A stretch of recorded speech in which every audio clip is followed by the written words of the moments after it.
subdivisions. Para naman po, tunghayan po yung ating mga nagagandahang mga dilag o yung ating mga muse po per team. At syempre para din po i-judge yung ating mga nag-effort po sa layout ng kanilang mga uniform.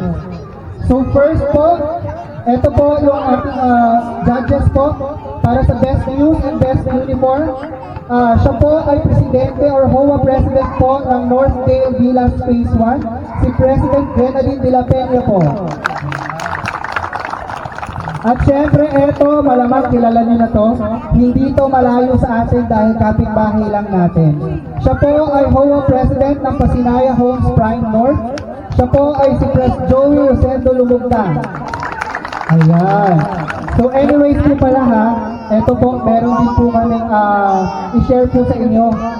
Kami po mga presidente ay meron po kaming binubuo na inter-subdivisions. So kung sino man po ang best of the best sa bawat subdivision, hindi naman tayo ito ay typically sa bawat isang grupo lang. So basta best of the best po sa lahat ng group, pwede po natin pagsama-samahin para po sa ating inter-subdivisions basketball league. Okay po? So ayan, so palakpakan naman po natin ang ating mga bisita. Ayan, thank you so much.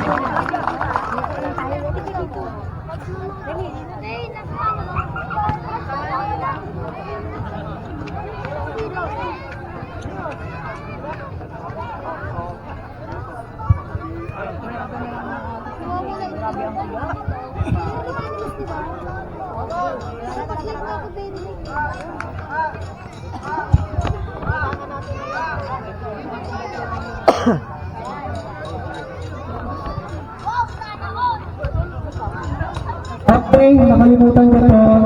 Ito po yung ating